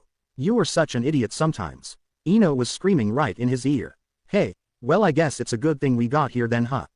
Naruto said before turning to look at the sand beast in front of them. What are you 3 going to do? You guys didn't even get nominated for the Chunin exam. Ino said. Not we, me, Sasuke. Sakura, I want you to stay here, don't interfere, he isn't something you can handle. Naruto faced the other genin. You all stay back too. What makes you think that someone like you can tells us what to do? The Hyuga said disdainfully. Kakashi-sensei said that Naruto was in charge and that you all needed to follow his orders. Naruto is supposed to fight him. And if Naruto fails we all have to pull back. Sakura said as haughtily as she could. Step out onto that battlefield and you'll be brought up for insubordination. Sasuke added. I'm sorry, I know you must be confused, but none of you know what's going on here. Naruto turned to walk forwards again but was stopped by someone grabbing his elbow. Wait, please, please save Gaara. This wasn't supposed to happen. Everything's going to hell. Father's dead and I don't know what to do. Please, please don't kill him. A tall blonde kunoichi was standing next to him, tears in her pale eyes. I can't promise you anything but I don't want to have to kill him, if I don't have to. Naruto wasn't quite sure what was going on but he knew desperation when he saw it. He really hoped things wouldn't come down to death. Don't worry, I'm sure everything will be just fine. Naruto smiled for her. Shaking off her arm he leapt towards where the monster was completing itself. Looking at the huge size of the monster Naruto saw only one option. He'd have to call out the Toad Boss again. He'd only done it once before and only when he thought he was going to die but he couldn't think of any other idea. He turned to face the group of genin again. You all need to stand back. Right now, he screamed. To his satisfaction most of the genin hustled back another 100 feet. Ino however had to be dragged back by Sakura. I hope this works, Naruto muttered under his breath. Heh heh heh, did they really send only one brat to face me? The voice sent shivers down the spines of all the genin, except Naruto who was too busy focusing on his jutsu. Neji who refused to shiver, and Sasuke who stood like a statue next to Sakura, all his attention on Naruto. "What is Naruto doing?" Sakura asked. She couldn't see the hand signs very clearly, but the amount of chakra he was pouring into the jutsu was ridiculous. "It looks like a summoning." Sasuke had activated the Sharingan. When did he learn that? Just how much chakra does that boy plan to put in it? If he puts that much in, he'll surely run out and die. The Hyuga had activated his own Byakugan eyes and was amazed at the way he saw chakra moving in Naruto. "Naruto has a lot of chakra. Kakashi-sensei said that Naruto might have more than himself." Sakura replied. "What's wrong with him?" The stoic boy replied. "Neji, that's rude." The girl cried out. "Nothing's wrong with him, he just has a lot of chakra." Sakura was surprised to find that she felt defensive over Naruto. "Not that. What's with all the red chakra?" "Red?" Sakura whipped her head around to look at Naruto. Neji was right, Naruto was pouring out a strange red chakra. Suddenly Naruto slammed his hand down and cried out something that she couldn't hear. A huge explosion of smoke occurred, leaving everyone except Neji and Sasuke to throw their hands up over their eyes. Once the smoke cleared, everyone understood why they'd been told to step back. A huge toad was sitting in front of them, Naruto on its head. "Oi brat, what are you calling me out for?" Gamabunta called out, moving his mouth carefully around his pipe. "Do you not see the gigantic tanuki made of sand in front of you?" Naruto cried, waving his arm frantically towards the monster. "Oh, my is that Shukaku?" The toad said. "It's been a while since I've seen him." "Great. Feel like helping me fight him?" "No." His reply caused Naruto to nearly fall off the toad's head in shock. "What do you mean no?" Naruto screamed. "You said you'd let me call you. We haven't even exchanged sake cups yet and you want me to fight for you?" "Forget it." The toad turned its head to the side. "No way." Naruto held his arms up in an X. "You can't do that. I need help. You just want everyone to die." "Doesn't matter to me," Gamabunta replied. "Why you? How can you say that? Hey, are we going to fight or what?" Shukaku looked slightly miffed. "Hold your horses, can't you see I'm having a discussion here?" Naruto told the demon. "Why you brat, you can't talk to me like that." A huge wave of killing intent rolled over Naruto. The genin standing behind him felt it. Ino and Sakura were nearly sick. "I just did. What the are you going to do about it, you great pile of sand?" Naruto wasn't really thinking by this point, irritated as he was by both the toad and the situation. "I'm going to kill you, that's what." The tanuki roared. "You were going to kill me anyway, so what does it even matter?" Naruto replied. Well, grr." The tanuki growled at him. "Well, I got to say you're either really brave or really stupid." Gamabunta was laughing at the look on Shukaku's face. "Probably both. Ha ha ha. Alright, maybe I will help you out just this once. The thing you have to understand about Shukaku is that he's crazy and he likes to make his hosts just as crazy as he is. You see the boy sleeping on top of his head?" Naruto looked and frowned. He saw Gaara. "Yeah, I see. Shukaku keeps the hosts from sleeping. He devours their mind, their personalities if they dare sleep. Eventually the hosts go mad anyways though. Right now he's able to act because his host is asleep. We have to wake him up." "Okay, but how?" Naruto didn't see a way to do it. "I'll hold him. You get to the kid and wake him." "We're going to have to use a henge though. I don't have claws or fangs to hold onto Shukaku. I'll provide the chakra. You think of something I can change into." "Right, you ready?" Across from them the sand demon had gotten fed up with waiting and had begun to ready himself for an attack. "Yes." Gamabunta quickly molded his chakra for the transformation. "Then let's go." At such short notice Naruto could think of only one thing to hold the tanuki, a fox. So he thought of a fox, but not just any fox. Naruto was thinking of the Kyuubi. It came as no big surprise to him when the toad he was riding on was transformed into a gigantic fox that looked just like the Kyuubi no Kitsune, except with only one tail. To those watching however it came as a huge shock. "Is that the Kyuubi?" Tenten muttered. She'd only seen drawings of it before but she could swear the thing before her looked just like the demon. "No, it must be a henge," Shikamaru said. He frowned a bit, confused. Why would Naruto have the summon turn into a fox? It became clear when the fox suddenly lashed onto the surprised tanuki. Naruto jumped off and ran towards the top of the demon's head where Gaara was buried waist deep in sand. "Wake up," he screamed as he threw a tremendous punch straight at the boy's jaw. A loud crack was heard as the punch connected. The monster screamed as he started to dissolve away and Gamabunta vanished in a cloud of smoke as his job was done. Naruto and Gaara fell towards the sand-covered ground. Naruto managed to flip in midair and land in heavy crouch on the ground, the wind getting knocked out of him from the jarring motion. Gaara however was too dazed and landed in a painful crash 20 feet away. For a while nothing happened and no one moved. Naruto was breath heavily where he stood, not daring to turn his back just in case it wasn't over. The other genin were too shocked by the short-lived battle to do anything. And Gaara was just lying on the ground. Suddenly Gaara started to shift before struggling to his knees. "Kill me," he said in a perfect monotone. "No," Naruto replied. He didn't even sound shocked, although the rest of the genin were greatly surprised. "Why not? You won, I lost." Gaara continued to speak in a monotone despite his surprise. "Exactly. If I killed you now it wouldn't serve any purpose. I wasn't ordered to kill you, Gaara, I was just supposed to stop you. I did that. Right now you aren't any sort of threat to me," Naruto explained. "And later, what if I come back? What if I attack again?" Temari wanted to shout at her brother to shut up. Did he want to die? "Then I suppose I'll fight you again, and next time I suppose I probably will kill you," Naruto said. "Why not now? Are you that afraid to kill someone?" Naruto began to laugh at him, but it wasn't a pleasant sound. "You aren't the only one who's killed people before, Gaara. Do you really think that people like us could go through life without killing anyone by this age?" Naruto sobered. "What is he talking about?" Sakura asked Sasuke. "Why is he saying things like that?" "I don't know, Sakura," Sasuke replied. "Gaara, do you want to die? Because it sounds like you do. It sounds like you're asking me to kill you." Naruto continued, not hearing his teammates behind him, all his attention focused instead on the red head in front of him. "People like us are relics of the past. We never should have been born. What role do we, weapons from birth, play in this time of mostly peace?" His tone pulled at the heartstrings of the girls. Gaara sounded resigned. "I don't know, Gaara, I really don't. In the past few months since I learned the truth I've been asking myself that over and over. How can someone like me ever really belong? I understand, Gaara, I really do. It's so hard having everyone look at you and never see you. Instead they see that thing, the object of their hate and fear.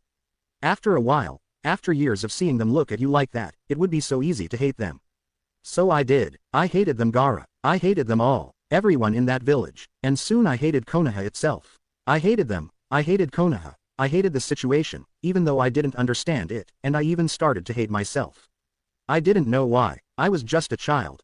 But I was filled with hate. So you really do understand?"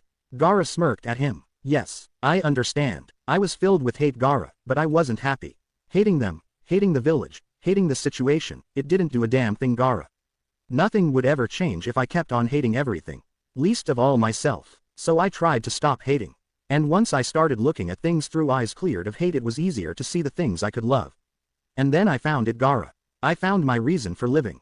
What was it? By this point Gaara, and everyone else was listening closely. That one person who didn't hate or fear me. The Hokage. The Hokage was always nice to me. It wasn't long before I came to love the old man, just like he loved me. Soon he became my world. It isn't the ideal situation. Ideally we should be able to live for ourselves without a reason, but I wonder if it's possible for people like us. After I found the Hokage, I started to find others. Iruka-sensei, Kakashi-sensei, Ero-sennin, my friends, my teammates, even the old ramen vendor, they all became my reasons for living. So I promised I would protect them, all of them, and everyone who was important to them. I swore to protect this village, Gaara. And one day I'll be Hokage, so I can protect everyone I need to. As long as the village stands, it's the proof of my existence." The village, Gaara looked down at the sand surrounding him. "That's your proof. It's easy to hate them, Gaara, but it's not very rewarding. For people like us though, it seems like the only thing we can do. But still, try to find just one person you can live your life for. And you might start to understand a bit better." "No one. I have no one." Gaara growled at him, angry at something he didn't understand. "What about her?" Naruto pointed towards Temari. "You know she asked me, she begged me, not to kill you. She had tears in her eyes, Gaara. She cares about you, and you, do you think you'd feel nothing if she died, right now, today? Start with not hating her. You don't have to love her today, you don't have to even like her, but try not hating her. It's not going to be easy, you won't become happy overnight. But maybe one day you will be, and that will be worth any hardship you have now." Naruto reasoned with him. "Maybe." Gaara slumped suddenly to the ground, unconscious. "Gaara!" Temari screamed as she and another boy ran to the prone form. "Don't worry, it's just his chakra is all gone. Although he might have a few broken bones too." Naruto suddenly sat down on the ground. "Actually I think all my chakra is gone too. Thank you." Temari was supporting half her unconscious brother's weight on her shoulder, her other brother Kankuro doing the same on his other side. "Thank you so much." "Sure, no problem." The threesome turned to leave. "Wait, what are your names before you go?" "Well, I'm Sabaku no Temari, and these are my brothers Gaara and Kankuro. We come from Suna, as I'm sure you've realized. Uzumaki Naruto. Well, thank you, Uzumaki Naruto. We'll just be leaving now. Sure, go on. Naruto waved them away. As soon as the three were gone, Sakura ran up to Naruto. Why did you let them leave? She screamed. We aren't really in a position to keep them here, not without fighting them, and to be honest I don't think keeping them here would do any good. Naruto flopped down on his back. Oh, hey, are you okay? Sakura asked as the rest of the genin gathered around her. Sure, it wasn't like I had to fight much. Mostly I'm just tired. I had to use a ton of chakra to summon Gamabunta. Naruto sighed. Stupid toad. Yeah, since when could you do that? Sakura cried. Ero Sanin taught me. Remember that day I didn't come to the bridge? It was cause I'd just summoned Gamabunta for the first time. It used up all my chakra. Stupid Ero Sanin threw me off that ravine. He pointed towards the deep crevice on the other side of the plain. But you're okay, right? Sakura asked, concerned slightly. Yep, I'm fine, although I think I need to sleep for about 10 hours. Naruto smiled at her. What are you? Neji suddenly asked. Neji, didn't I just say that was rude? Tenten shrieked at him. You have strange chakra and you kept talking as if you and that other boy weren't like the rest of us. Neji ignored Tenten. What do you think I am? Naruto asked, suddenly serious again. I don't know, but I'm starting to wonder if it's human. What an unyouthful thing to say, my rival. The boy with a broken arm said. Rock Lee, apologize on my teammate's behalf. Sure, Naruto blinked his surprise. Hey, can I ask you something? He sounded dead serious. Anything. Lee's teeth sparkled as he smiled. Are those eyebrows real? Naruto, I thought you were going to say something important. Sakura screamed at him. Hey, inquiring minds need to know. Naruto defended. Naruto. Everyone turned around at the sound of a new voice. Out from the trees came Kakashi, looking none the worse for wear. Hey Kakashi-sensei, what's up? Naruto said. Where are the Sand Nin? He asked. Gone. I beat Gaara and they took off, back to Suna I think. Alright, that's fine. Is anyone hurt? This was directed at everyone. Ino sprained her ankle. Lee's arm is broken. Shino lost half his colony. We're all cut up and chakra deprived. Shikamaru answered. Me and Sasuke are fine. Sakura said. I'm fine too, just tired and depleted. Naruto said. Good. Kakashi sighed in relief. He didn't know what he'd do if any of his team had been seriously hurt. Now for the real reason her was here. Naruto, I have something to tell you. It's about the Hokage. What about the old man, is he hurt? Naruto asked. No Naruto. The Hokage fell in battle Naruto. I'm sorry but he's dead. Omake. The practical joke. They had just rendezvous with the team they had information for. After some polite small talk conducted by Kakashi and the leader of the other team, they got down to business. The other team handed Kakashi a small scroll and after stowing it away Kakashi turned to Naruto. Okay Naruto, give me the scroll. He held out his hand for it. What scroll? He asked, looking honestly bewildered. The scroll I gave you in Konoha. I told you to watch it. Kakashi was getting mad. Naruto was making him look like a fool. I don't have a scroll. You never gave me anything. He shook his head and held up his empty hands. But, Sasuke, Sakura, did I give it to one of you instead? He asked, confused. No Kakashi-sensei, said Sakura. Sasuke merely grunted his no. Wait, so none of you have it? Kakashi said. They all shook their heads. Hey, what's going on, Hatake? The leader of the other team said. I don't know. Are you sure none of you have the scroll? Kakashi asked again, getting desperate. Wait, did you mean this scroll? Naruto suddenly held up the missing scroll. Looks like I had it after all. Kakashi gaped at his student as Naruto burst out laughing at his joke. Sakura giggled into his hand and Sasuke snickered. They were all in this together. Kakashi couldn't believe it. Since when did they get along so well? It didn't matter, they would all be in for some harsh training together too. Splitting the team, find Tsunade. The funeral for the Sandaime took place on a beautiful sunny day with large, fluffy clouds floating through the azure skylines. Naruto thought it should be raining. He found himself standing under that glaring sun next to Asuma and Konohamaru, occasional shadows passing over the gathering. Apparently the Sandaime had asked that he be allowed to stand with the family in the event of his death. The entire village was there as they listened to Sarutobi's old teammates speak. Jiraiya had refused to say anything, telling the council that anything he said of the old man they probably wouldn't want to hear. Naruto smirked at that, reminiscing on the day when he decided to test his heroic no jutsu on the old man. Naruto remained steadfast throughout the experience, not releasing a single tear even as Konohamaru wailed beside him. He didn't cry as they lit the funeral pyre or as they carved the Sandaime's name into the memorial stone. That entire day Naruto refused to cry. Sakura thought that even if the world was coming to an end there would still be D-ranked missions for them to do. Even with the Hokage gone, missions were still handed out. She sighed as she and her team trudged up the stairs to tell Koharu, who had temporarily taken over mission assignments, that they had completed their latest D rank, rebuilding a fence and shed. They were told by the middle-aged Chunin by the door to go on in, so Kakashi opened the door and they all stepped inside the mission's office. They were surprised to find that they weren't the first ones in there. Looking quite angry, Jiraiya stood in front of a flustered-looking Koharu. Neither seemed to notice their presence. "Look, I agreed to go find her, didn't I? Then you can agree to let him come. It's just going to be for a month or two," Jiraiya was saying with an edge to his voice. "He's a genin, he shouldn't be accompanying you on an S-rank mission," Koharu stated calmly. "It's only S-rank because of the importance. It's not like we're gonna run into any trouble," Jiraiya reasoned with the council member. "No, he should be here, with his team," Koharu replied firmly. "No, he should be with me, learning. I can teach him more than Hatake can." Jiraiya slammed a heavy palm down onto the mahogany desk. By this time Team 7 was greatly confused. "Genin are put in teams for a reason," Koharu started. "I'll claim him as my apprentice. I'm sure Hatake will let him switch over to me." "You can find some other person for Team 7, Jiraiya threatened. "Why would you want him anyway? The Uchiha," she was cut off again much to her chagrin. "The Uchiha has Hatake. I promised Sensei I'd help the boy and damn it that's what I'm gonna do. I owe the boy a little training." "Fine, you can take the boy only if Kakashi agrees to it," Koharu sighed defeated. "I agree." Kakashi smirked and raised a hand in greeting as the arguing pair's heads whipped around to face the group by the door. "Yo, how long have you been there?" Koharu asked, flushing a little in embarrassment. "Long enough to get the gist of things. Jiraiya-sama, you want to take Naruto with you to find the Godime, right? So you can train him on the way?" Kakashi asked. "Yeah, it would be only for a little while and then you can have him back on your team. I just wanted to teach him some things. Some of Sensei's techniques, right?"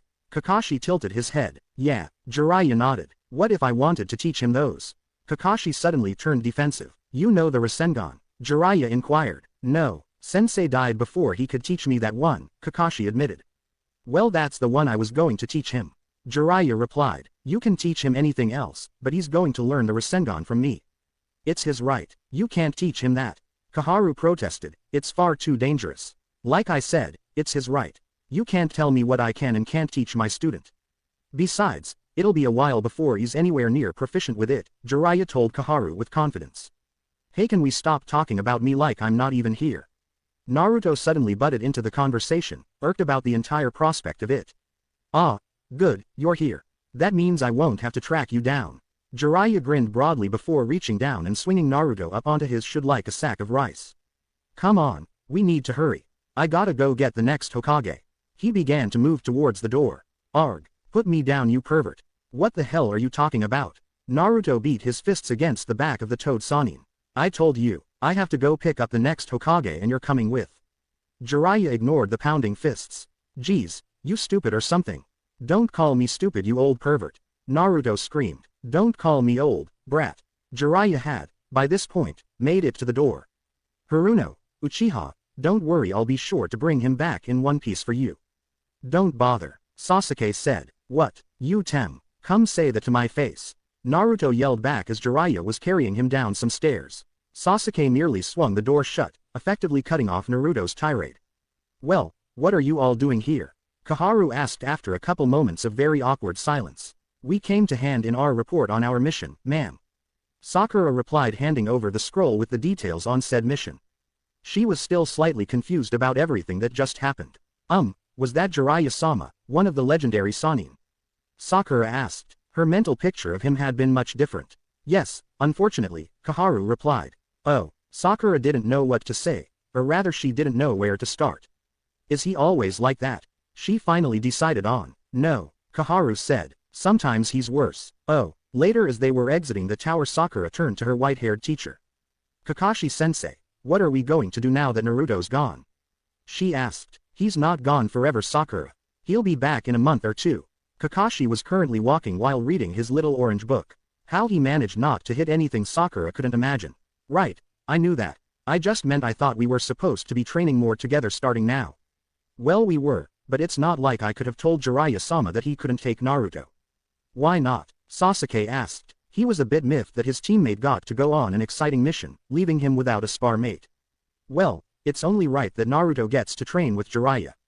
Kakashi tried to explain carefully. What do you mean? Sakura asked. Well, it's sort of complicated and not really any of your business. Kakashi smiled at her brightly. Fine, but still, what are we going to do now? Sakura asked again, her curiosity on both matters still not sedated. Same thing we've been doing. Except since Kurenai has her team back and she says you know enough of the basics to continue on your own, you'll be studying genjutsu from scrolls in your free time. You'll still go to the hospital in the morning, but you will now join Sasuke and me at 1 for training. We'll do some D-ranked missions until Naruto returns. Kakashi explained. Sasuke, you'll just be training with me still. I guess that sounds okay. I actually really like learning about medic stuff. Sakura commented, finally content. That's good. I think we'll start some more on your taijutsu though. While I mainly want you to support in battle, you need to be able to fight some on your own too. Kakashi told the kunoichi in training. Okay, Sakura agreed. She finally felt like she was getting better. What will I be learning, sensei?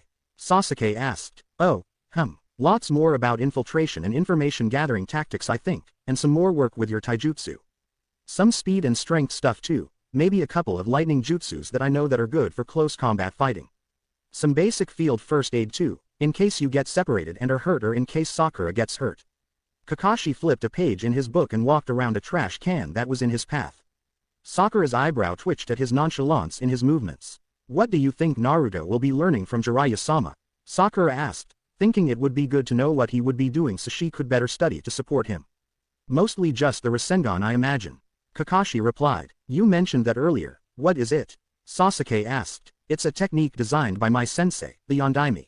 It's an assignation technique and is typically ranked as an A- class jutsu, except in Rock and Cloud where it's ranked as an S class.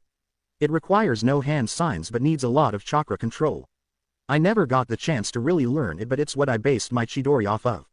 Kakashi explained to them. Wow, do you think Naruto can really learn it? Sakura asked, sounding a little odd. Well, he learned how to summon, right? Kakashi asked her back. I guess. Why would Jiraiya-sama want to teach him that though? Maybe he thinks Naruto will be able to complete it.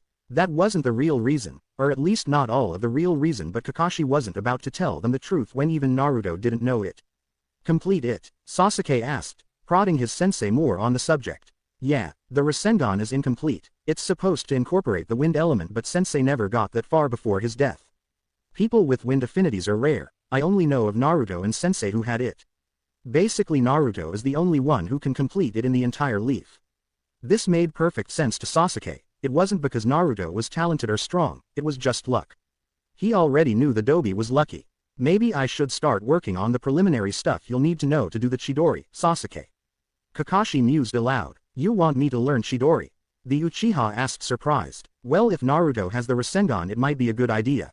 We can work on that later though. For now we'll do the other stuff. Kakashi put his book into his vest. Now, this is where I leave you. See you all tomorrow. He vanished in a puff of smoke. Naruto had figured out that all roads in the Fire Country tended to look the same. Long, dusty, rutted and surrounded by forest, there was never much variation. Towns tended to look the same too. Sure, the decorations and people were different, but the buildings all kinda looked the same and the villages were usually laid out in the same order. Essentially, traveling in the Fire Country got old fast. Sighing, he tore his eyes away from the road in front of him and looked down at the water balloon held in his hand. He'd been shown by Jiraiya a week and a half ago what to do, but he hadn't yet gotten the damn thing to pop yet. The only time it ever popped was when Naruto got frustrated and squeezed it too hard. Looking forward again, Naruto saw Jiraiya walking 10 paces in front of him. Suddenly Naruto got a great idea. Smirking evilly, Naruto stretched his arm back before hurling the balloon as fast as he could at Jiraiya. Jiraiya was pretty sure he was lost. He wanted to go to Keko, but they should have been there already according to the map. He turned the map this way and that, trying to determine if he read it wrong. Suddenly a flying object hit him straight in the back of the head, bursting on impact and soaking his hair.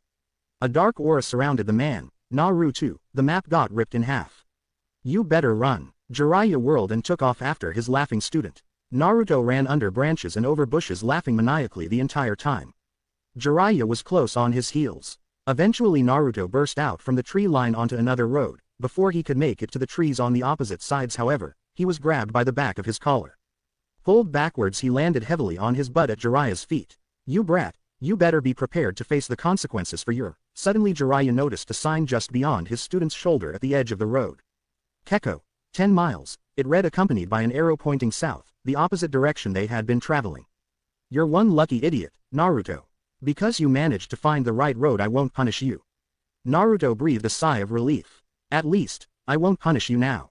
3 days passed after their journey to Keko and they still hadn't found Tsunade. Sure, they heard about her a lot. The legendary sucker was after all legendary, but they always seemed to have just missed her every time. It was enough to make even Jiraiya twitch with irritation. Without warning, Naruto suddenly plopped down in the middle of the road. He released a small scream of frustration before throwing the balloon in his hand at a nearby tree. Why can I make it work? He cried. Hey, Ero Sanin, can't you give me a hint or something? Nope, was the pervert's quick reply. Why not? Naruto jumped back up to stand in front of Jiraiya. He attempted to glare menacingly at his teacher, but the effort was wasted as he stood about a foot shorter than the older man. It's something you have to figure out on your own. Jiraiya smirked down at his student, enjoying torturing him like this. Arg, fine. Naruto stomped away down the road. For a while there was silence between the pair as Naruto had resumed his training and Jiraiya was trying to read the new map he bought. Suddenly Jiraiya got an idea. Hey Naruto, how about you take a break with this technique and I teach you another one? No way, I won't give up, Naruto told him with fire flashing in his eyes. It's not giving up. This technique will be easier for you to learn. Who knows, maybe you'll figure something out if you take a break. Jiraiya told his student. Jiraiya then attempted to fold his map, eventually giving up when it wouldn't fold back into its original shape. He stuck it into his pack before turning to face Naruto. Okay, this is a wind technique, so you should pick it up easily. It's called Fuden. Suko-ru. If you do nothing but put chakra straight into the attack, it creates a blast of wind that can push back enemies or allies without hurting them. If you spin the chakra before putting it into the technique, it'll create a small tornado that can do minimal damage but will put a good distance between the enemy and you. The more chakra you put into the attack, the stronger and more powerful the wind is. Got it? He then performed 3 seals and shouted out the name of the attack, directing a blast of wind at a nearby tree, causing the leaves to be stripped off the branches. Alright, now you try. Right. Flipping through the seals, Naruto shouted, Fuden, Suko-ru. Instead of a burst of wind like Jiraiya created, a large tornado formed and began ripping up trees as it made its way through the forest. The tornado dissipated once it got about 200 feet away, leaving Naruto and Jiraiya to stare at the destruction. You might want to try putting less chakra in it, Jiraiya stated calmly, his eyes surveying the tornado's path. A lot less. 2 weeks later, Naruto had finally mastered the first step to learning Rasengan, much to the surprise of Jiraiya, who thought it would take 3 times as long. He was now attempting to master the second step and wasn't having much luck. Jiraiya, on the other hand, was having a lot of luck. The last town they'd been in, they'd only missed Tsunade by a day, so hopefully they would finally catch up with her in this latest town. Suddenly a large crowd ran past the two, shouting something about a giant snake. Jiraiya quickly took off, without a word to Naruto, towards the location the villagers were running from. Surprised, Naruto ran after him, barely able to keep Jiraiya in his sights. At one point Naruto lost Jiraiya completely but quickly found him again next to a destroyed wall. She was here. Her monstrous strength must have done this. Orochimaru was here too, Jiraiya told him as they both stared at the rubble. Orochimaru, he killed the Sandaime, didn't he? Naruto asked, remembering Kakashi saying something about it. The memory was mixed up though, the emotions running too high when he'd been told. He was a leaf nin, but then he betrayed us and became a missing nin, right? Yes, he was also once my teammate and he's considered one of the legendary Sannin, like Tsunade and myself. Jiraiya turned and started walking away from the site. Come on, we might as well go get something to eat. Tsunade may still be here, but I'm hungry, let's eat first. Right, but can we at least not go to a bar again? Naruto followed Jiraiya back the way they had come. No, Jiraiya stated. Ah, you suck, replied a pouting Naruto. Jiraiya, Tsunade, what are you doing here? They said in unison. Drinking, looking for you, came simultaneous replies. Jiraiya and Naruto had just walked into a bar that looked halfway respectable. To their immense surprise, Tsunade was sitting at a booth with a bottle of alcohol in front of her. Her black-haired companion, Shizune, sat next to her with a small pink pig in her arms. The 4 all had mirror image expressions of shock. Geez, this is a day of reunions, isn't it? Tsunade said as she tossed back another serving of sake, her blonde hair moving over her shoulder. She looked worn and slightly rumpled, her eyes not quite focusing as they should. What do you mean? Jiraiya asked, even though he was pretty sure what she was talking about. That bastard Orochimaru decided to pay me a visit. Tsunade took another drink. So Sensei is dead, huh? Yes, and that's why I'm here. The council voted you in as the new Hokage. Jiraiya had slid into the seat in front of Tsunade. Naruto sat next to him observing the conversation. Che, who in their right mind would want that shit job? Tsunade snorted into her alcohol. Hey, you can't say that. Being Hokage is the greatest honor in the village. Naruto shouted at her, deeply offended by her lax comment. Who are you, twerp? Tsunade gave him the squinty eye. I'm Uzumaki Naruto and I'm gonna be Hokage someday. Naruto stood up on the bench and struck a pose. Get down from there, idiot. Jiraiya yanked him back down again. You really think you can be Hokage? The Hokage is the greatest ninja in the whole leaf. Tsunade sneered at him. I will be Hokage one day. Naruto told her firmly. Being Hokage does nothing but shorten your life. Every single Hokage died for that worthless village, and even more people died trying to become Hokage. Tsunade gritted her teeth, eyes distant. So, everybody dies sometime, right? At least they died doing something important. Naruto glared across the table at the busty blonde. HMPH, you're an idiot. And I won't do it. Only fools become Hokage. Tsunade picked up the bottle of sake at her elbow and downed the rest of it in one big gulp. Ah, you'll never be Hokage. Arg, that's it, you're too stupid. Naruto jumped up again and pointed his finger at her. I guess I'll just have to beat you and show everyone you're not worthy of being Hokage anyway. You think you can land a hit on me? Tsunade asked him mockingly. Sure, come on, let's take this outside. Naruto told her, raising an angry fist. Alright, let's go.